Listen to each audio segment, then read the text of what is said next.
So I'm with the owner of Mid-Michigan Interactive, and we're going to talk a little bit about getting started with digital advertising. A lot of people feel that digital advertising is, like Google AdWords and SEO, but there's a lot more to it. Cell phones are becoming a big part of marketing strategies for companies. Bigger companies have been using these strategies for quite a long time now. So we're introducing this to smaller size companies to help them reach their customers like they've never reached them before. So some of the things that we're going to be going over today, if you can go to the next slide. We're going to talk about the consumer's buying journey, how consumers make a decision, how they're looking for products and services, the best products to get started in digital. We're going to talk about display ads and the benefits of display ads, and then device ID, which is very awesome, very powerful tool that local businesses can use, and then why work with us. And like I mentioned earlier, Jacqueline handles this portion with the Mid-Michigan Interactive team. So I'm going to let Jacqueline take over from here. Yeah, Ken, thank you for the great introduction. As Ken had mentioned, we're going to be going over a couple different products today, specifically display ads and device ID, which are great products if you're just getting started with digital. So first and foremost, let's dive into, the digital buying journey and what that looks like for a consumer or for one of your customers. Of course, we always want to start out with, awareness and then getting that interest with someone as they're learning more about your products and services, as well as their intent to move forward with a purchase. And then that actual purchase, and then retention, keeping them loyal to your brand, your products, your services, and keep them coming back for all of their needs. As always, we want to engage with them throughout the entire buying journey. And through that, we want to keep them along the line of the sales funnel. So I'm sure you've all seen some form of version of this type of sales funnel in business. At the top here, we have branding and awareness. And then as we go down, we have like intent, consideration, conversions, and then that retention to keep folks coming back. I know today we're going to be primarily going over display and device ID, which can be used throughout this entire funnel. But we do have several other products available as well, and that's something that Ken can have a deeper conversation with you off the line. But as you can see here, display sits more at the top with branding and awareness, but it also is integrated throughout the entire funnel, as well as device ID too, which also can be more of a retention and conversion tactic as well. So let's go ahead and dive in here. So as we'd mentioned, we're going to be going over these two different products today. So we've got our display ads as well as geofencing, also known as device ID, and how these products can benefit you and help you get more clients and customers either in your door, on your website, whatever that may be for you. So first, we're going to start off with display ads. And as I had mentioned before, display is a great branding and awareness tactic. It really is an awesome way to engage users across the web to let them know about your products, your services, what you do, while also using very granular targeting to make sure we're getting in front of the right users at the right time. So what this means is we want to put these ads, these display banner ads that you see across the web, in front of the right kind of people who you want to engage with. So with that being said, we do have several different targeting options that we can layer into your campaign. So we do have a couple that we automatically put in all of our campaigns. These would be frequency targeting, day parting, geographical targeting, and then also content targeting. And I'll dive a little bit more into these other tactics. So starting at the top here, we have frequency targeting. So what does that mean for you? That means that our company will automatically limit the amount of times that a user will see an ad. So we want to make sure a user is seeing an ad enough times to recall it, but not too many times where they feel like they're being spammed by the same ad over and over again. I know I've been victim of that. I was looking at a pair of pants online one time and I saw this ad across literally every platform I have. And it got to the point where it was just too much. So that frequency targeting will limit that number. So we're not going to be, spamming anyone per se. We also layer in what's called day parting. And these are, what we call more of like that brand safety, brand setting measures, where we can actually control when these users will see your ads. This works great because we don't want to put ads in front of people who are maybe half asleep or not really awake and alert to engage with that ad. So this will eliminate, those folks who wake up at 3 in the morning and maybe scroll through their phone just to pass time until they can fall asleep again. Maybe they're a little too sleepy to really engage and notice what they're seeing. Or maybe someone who's gone out for a night on the town with some friends and they're a little intoxicated. We don't want to show them an ad either because they're probably not going to interact with that ad in a positive way as well. And then geographical targeting, which sounds exactly like what it is. This is where we keep your ad within a specific geographical region that you want to serve them. That way we're hitting the people in your market as opposed to serving an impression, on the other side of the United States who isn't likely going to be interested in your services because they're not within the region you serve. In addition to those different tactics, we also have the content targeting, behavioral targeting, demographic targeting, and then site and search retargeting, which I'm actually going to be diving into a lot more in depth in the next couple slides. So what is content targeting as it pertains to display? This is where we're going to be serving your banner ads on sites with relevant content. So as you can see here, we have this Auto Trader example on the left where you can see this Allstate car insurance ad here on the right side of the screen.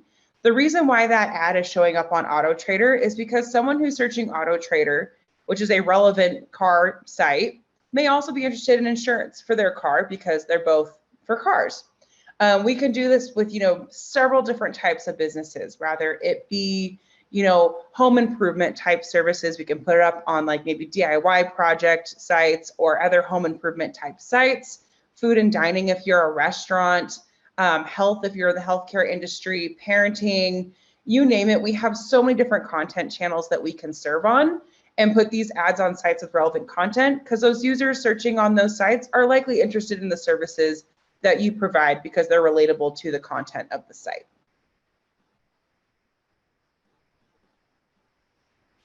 With that being said, we can get a little bit more granular with our targeting.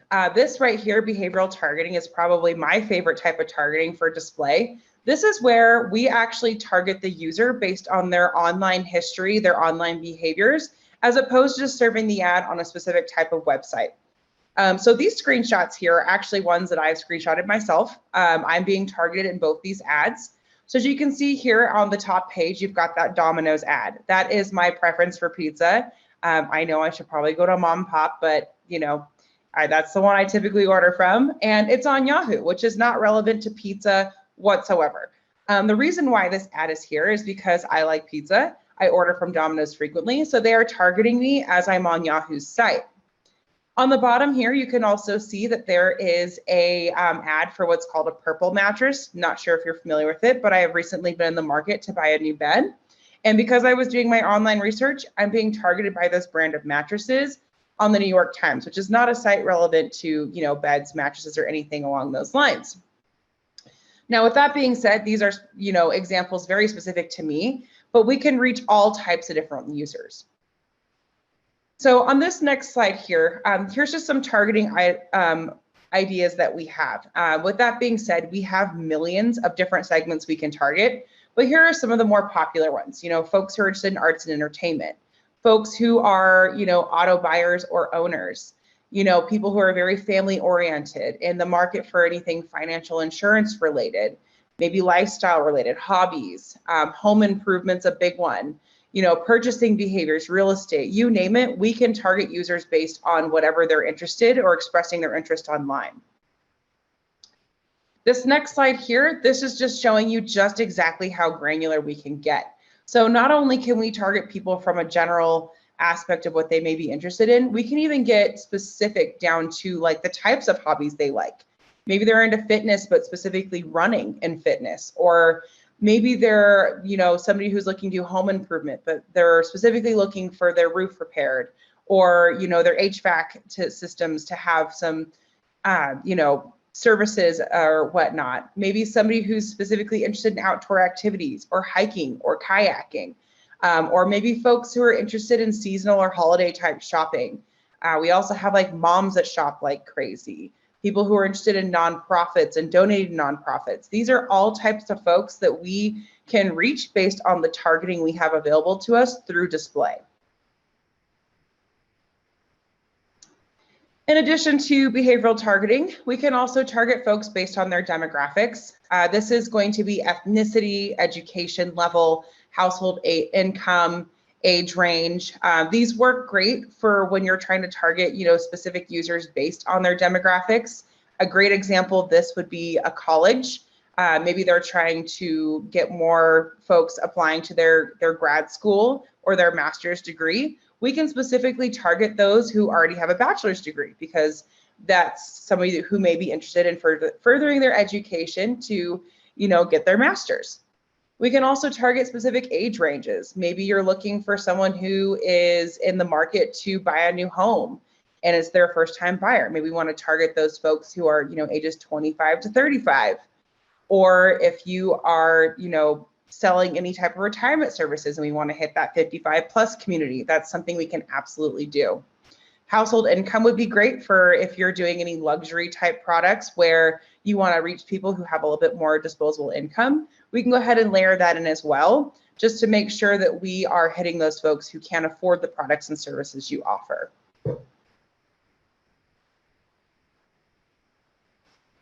So in addition to targeting based specifically on the user, we can also re-engage with anyone who's been to your website. This is great because if somebody's been to your website already, they've showed interest in what you have to offer, and we want to re-engage them to come back to your site. We do need a little legwork ahead of time. We need to place a pixel, which is a very easy thing to do, and that just helps us collect where this traffic is coming from and then reserve ads to those devices. This is a great way to just really re-engage and help that user down the purchasing funnel. So maybe they were considering your products and services and they put a pin in it for the day, and then we retarget them and they come back and schedule an appointment, or maybe they come into your location or shop on your website, whatever it may be. We want to make sure that they're staying engaged with your products and services.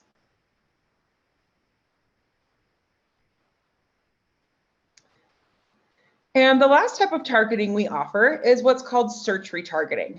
This is not to be confused with Google Ads. This is a very different product specific for display. This is where we can target users based on what they're searching in these search bars on various websites. So you can see here, I've got an example of Banana Republic, and in that search bar, it says summer dresses. I'm likely going to be targeted because I've searched for summer dresses. So I'm going to be targeted for women's apparel, or maybe summer dresses, or now that we're going into fall, like maybe the fall attire that they're coming out with, just because I've searched for relevant content in that search bar on their website. Same thing with the Home Depot one. Recently searched sunshades, or whatever you may be looking for at Home Depot. Those users can be targeted for other like products and services. Also great for home improvement if it's on Home Depot, because you've searched in that search bar.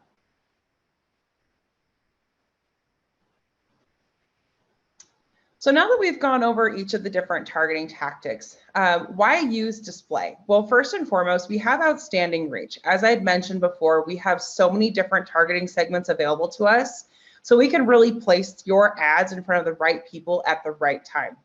Display is also a very visually appealing product. You can put a beautiful creative on there, showcase what you do, and really engage those users to check out your website or come to your store and see really what you have to offer. As I mentioned again, very highly targeted. We're not going to be wasting impressions on people who don't fit your ideal clientele or anyone you don't want to reach. So if you're, a home improvement store, we're probably not going to be serving ads to people who don't own their own home, or maybe an adult child, a young adult child who still lives with their parents and they're not really looking for those services. We can make sure we go straight to homeowners or straight to people who live on their own and serve them ads.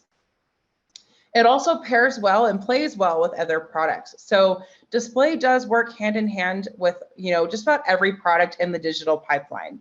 The great thing about display is a lot of folks will actually go search the product so they can pair well with some pay-per-click or paid search, or maybe they see a video and then they also get an ad to help, re-engage their branding or re-engage for your branding. It really just pairs well with anything to keep that branding and awareness top of mind and keeping that user traveling down the funnel. And a little fun fact about display ads, 27% of consumers do conduct a search after they see a display ad. I know I do this all the time where I'll see something, I'll think about it, but I won't necessarily click on the ad right away. I'm likely to go, to Google and search it. So even if the person didn't necessarily click on your ad, they could be still engaging with your website and learning more about you. So that sums up display. We are going to roll into device ID targeting, which is my personal favorite product. And what is device ID targeting? This is where we can target users, not so much on their behaviors, their demographics, but more of where they've been based on a location they visited in the past. These ads do come across their mobile devices, and you can choose these locations that we target ahead of time and engage with those patrons. So how does device ID work? This is where it gets a little creepy, but kind of cool. Device ID works based on the location services being turned on devices. This often comes from like your weather app or your location services for your maps. And these devices are pinging where your device is located. So how it works is when a user, logs on to these different apps or on their phone, it's in the fine print of saying you do accept the fact that your location is going to be shared, especially with those different geo-based location apps like your maps and your weather app. I've even seen people's camera and their flashlight have their location services on. So your location on these devices are being pinged. We don't have any personal information, so it's not like we're, digging into people's personal lives, but it is actually saying this device here was in fact in this location at this specific time. Utilizing this data, we can actually see how many devices were in a specific location during a specific time frame. So with that being said, we're able to target your competitors' patrons. We're able to target your neighbors' patrons and really engage with them or whoever you feel you want to engage with and send those devices your ads. So furthermore, how does it work on the back end? So what we do is we create custom polygons around different locations, targeting users who've been in those fences during the time frame you define. A great example of this is maybe a restaurant wants to target the competitors in the area and serve ads to their patrons. We will actually manually geofence those competitor locations and then serve ads to the devices that have been in those locations for, let's say, over the past 3 months. That's how we're able to get very granular with our targeting. As far as look back periods go, we can go as far back as 1 year or as recent as 3 days ago. So it can be as soon or as far back as you'd like.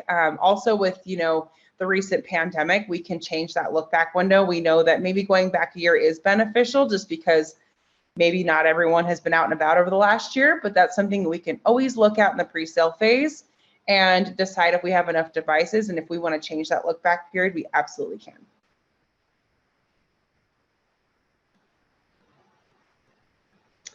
So a couple of different methods that we like to use for device ID targeting is we can target your current patrons. So maybe anyone who's been into your store or your brick and mortar location, maybe we want to re-engage them and incentivize them to come back. Maybe there's a special you're running. Maybe you're doing a 10% off. If you're a restaurant, maybe you're going to offer up a free appetizer with their meal. Just get them coming back and keep that brand loyalty going. As I mentioned before, we can also target prospective partners or customers who have visited your competitors' locations. So if you want to try to steal that business from your competitor, because obviously you're the best and we want to get them to come in, we absolutely can. So we'll target those locations and try to get them to come to your store or your location instead. We can also target prospective customers who fit maybe the mold of your clientele, but not necessarily as they're visiting your competitors' locations. Maybe you're a high-end store with a high dollar amount and you want to target folks who have a more disposable income. We can then geofence maybe the other, high-end price places like luxury car dealerships or, luxury clothing brands to really engage with them to come in. That's another way to get those patrons to know about your products and your services, but they also fit the type of clientele you want to reach.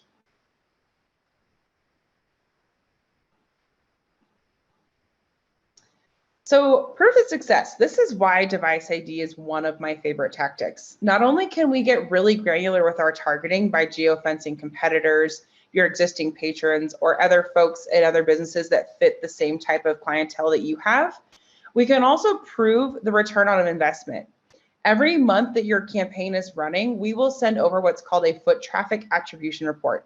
And what this is we'll take the audience that you choose, so the different locations we targeted, and all the patrons that we served ads to, and then geofence your location, which is called a conversion zone, and actually say of the folks that we served ads to, we saw 228 people come to your location, or whatever it may be. The numbers do vary based on the size of, budget, the amount of locations we're serving to, whatever it may be. But this is actually proof of return on investment. We can say, we brought these clients into your store. The ad is now paid for itself based on this information. A couple of things to note on this report is it will show you what unique responses you have, which is what first-time visitors will show up as, and then total visits, which will also account for anyone that was a repeat visitor of that audience that we initially served ads to, which makes this product, an excellent product for anyone with a brick and mortar store, because we can really show you the proof right here in this report. So that sums up the different products we offer. Now to learn a little bit more about what Ken and I do and how we, put in different inventory quality and really why we would be a great partner to work with. So first and foremost, your company's brand safety and quality is more important to us than anything else. We want to make sure that we're only putting you and your business in the best light possible. With that being said, we integrate a number of brand safety quality settings ahead of time that is automatically integrated into all of our campaigns. First and foremost, we will block ads from running adjacent to anything that would be detrimental to your campaign or your business. A great example of this would be avoiding any adult content sites, avoiding putting it next to articles that may be detrimental to your business. For an example, if you're a restaurant and you're trying to promote like a new menu item, we don't want to put that next to an article about someone who had food poisoning. It's not going to put that in best light. Another example of this is if you're, maybe an auto trader, car dealership of some sort, we're not going to want to put your ad next to an article about a car accident just because it kind of puts it in a negative light. And we want to always make sure that you're being the best, you're being represented the best we possibly can. We also block your ads from going on any pages or websites that have more than 6 ad placements. We don't want to look like one of the several ads across a page. We want to make sure that, they're only seeing the ads we want them to see. So we're not going to put it on a page that has a million pop-ups or anything along those lines. We also prioritize websites that are highly reputable and are good quality. So this is going to be like the New York Times of the world, different apps that are very common and well-known, news sites, places where people go frequently and have very well-known reputable names. With that being said, doesn't mean we won't serve across a couple other websites. We can still target your user no matter where they're at online, as long as they do fit those brand safety measures we have in place ahead of time. We just want to make sure we're prioritizing those high quality sites first. We also have a full-time integration, which is our White Ops and Trade Desk integration, where we screen all of the impressions and all of the inventory before any bids go out. So that means that the inventory that we are purchasing to serve your ads on, we screen ahead of time before we ever purchase them.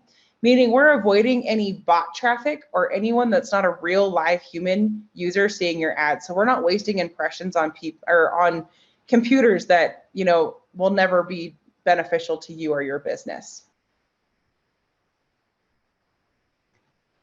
So in addition to those different brand safety measures, we also have a number of campaign management policies that we have in place. I know we touched on these already, but we also block list So if there's any websites that you never want to show up on, that is something that we can absolutely integrate at no additional cost to you. We also have a list of sites that we automatically block because they're not going to be beneficial to any campaign that we run. As I mentioned before, we're prioritizing those top lists. It's called the QuantCast 5000 list. And we also go through all of our inventory purchase manually. So that means our campaign managers are going through and finding the best inventory for us to serve your ads on. We also prioritize what's called above the fold. This means that your ad will always be shown at the top of the page. A good example of this would be you go to a website and the page loads. Those ad spaces at the top of the page are the only place that we're going to serve. You're never going to have to scroll down to the bottom of the website to see an ad, just because what if that user never does? Now that impression's wasted, as opposed to at the top of the page. As soon as that page loads, they're going to see that ad right there at the top. As I mentioned before, day parting, we do exclude serving ads from a certain time of day. So we automatically put a block on the hours of 12 a.m. to 5 a.m. We will not serve ads to folks overnight during that time frame. With that being said, though, we can always change that if it makes the most sense for your business. So if your ideal clientele works night shift and they're awake and alert during those times, we can always swap that out if it makes the most sense for your campaign and your book of business. We also frequently optimize the audience that we're serving to. So a great example of this is our campaign managers will go in and they'll take a look at those data segments and those behavioral targeting segments that we looked at earlier with display. And they're going to make optimizations based on which segments are performing the best, who's engaging the most with your site, and we're going to push your budget in the direction that we have the most success with. Meaning they want to make sure that all the segments we're using are in fact performing. And if they're not, we'll either stop serving impressions to those segments, or we will serve less of your budget that direction. Another thing that I want to note that's not shown on here is the campaign manager running your campaign is directly incentivized based on the outcome of your campaign. So what that means is they're paid like salespeople. If your campaign is performing really well, they're going to be paid accordingly. If your campaign is not performing very well, which is never the goal, they take a hit too. So they're directly incentivized to make sure that your campaign is doing great. It's not a set and forget it type method. They don't just turn on, walk away. They are constantly looking at your campaign and finding ways to make it perform better. And specifically with display, we do have a 0.1% click-through rate guarantee for any campaign that runs longer than 2 weeks. What this means is we are going to do whatever we can to get there. To be completely honest, our campaigns typically perform, with the optimizations we make, well over this 0.1 guarantee. But in the event that we are not there, we will keep serving impressions until we get to that 0.1 at no additional cost to you. So you might be getting some free impressions out there, some extra branding and awareness, until we hit that goal that we have promised you we will hit. And one last thing about why work with us is we do have some really awesome reporting technology that we utilize. Our reporting dashboard will give you full transparency to how your campaign is running. This means that you have this information available to you at all times. You can go into this reporting dashboard, whether it be over a PDF that we've sent you or a link that you can click on and use at any time. And it'll actually show you the amount of impressions that we've already served, what your current click-through rate is, where these users are clicking from in terms of zip codes and geography, which of your creatives is performing the best, and which of your data segments and behavioral elements are performing the best. You have visibility to all of that throughout the entire duration of your campaign. We also integrate with a couple other platforms. So if you're running more than just display and device ID, maybe more full funnel approach, we can also integrate to Google Analytics, Facebook, and other major exchanges. So that way all of your reporting lives in one dashboard instead of trying to juggle multiple at once. So transparency is really key for us, and that is where you're going to have this in your reporting dashboard. So with that being said, I am going to kick it off to Ken for next steps and for anyone who has questions. I know that was a lot of information all at once, so please, we love to hear what you have to say. Feel free to drop it in the chat box, and Ken and I can do our best to answer questions. Very good, Jacqueline. Well said. Great presentation. So the next steps, if you'd like more information or would like to request a proposal, you can go to midmichiganinteractive.com/display. I did put the link in the chat. Once you fill out that form, we'll reach out to you to set up a call to review the proposal. And then any campaigns that are booked by October 1st will receive free creative services. That's designing of the ads, which is up to a $300 value. Well, of course, if you have any questions, you know, my phone is always available, 517-599-3543. And if you have any questions right now, you can go ahead and put those in the chat. If you don't have any questions, you can just like put one in the chat.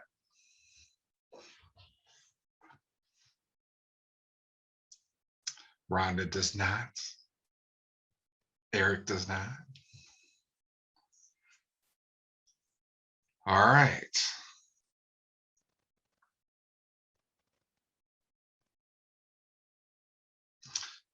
All right, so I want to thank all of you again for jumping on the webinar today, learning more about display and device ID, targeting for your business. Yes, Rhonda, we will talk later. Just jingle me when you get a free time. And I'll be happy to answer any questions that you have. If you'd like a proposal, all proposals are free, so feel free to go ahead and click the link in the chat, and I'll get that proposal around for you. But once again, I want to thank everyone for being here. I will be sending out a follow-up email with this recording. One question: how long does it take to start a campaign? So it takes about roughly 3 days to get the proposal around, and then once the proposal's okayed, probably 4 days after that. So 1 week from start to finish, Eric. Some of them can be quicker. A lot of times what I found is the creative that we may need to make some changes on the creative, so that sometimes extends the start date. Unless we nail the creative like on the first time, which we've been pretty good at lately. So typically the creative takes a little bit longer, but once the creative is approved, it's usually like, right away. Perfect. All right. So I want to thank everyone again for being here today. If you have any questions, reach out, give me a call or email. I will be sending a follow-up with this recording. And if you feel this would be a good fit for some other business owners, I would love a referral to them, and I'll be happy to send them this recording also. And until next time, thanks. Thank you, everyone. Enjoy the rest of your day.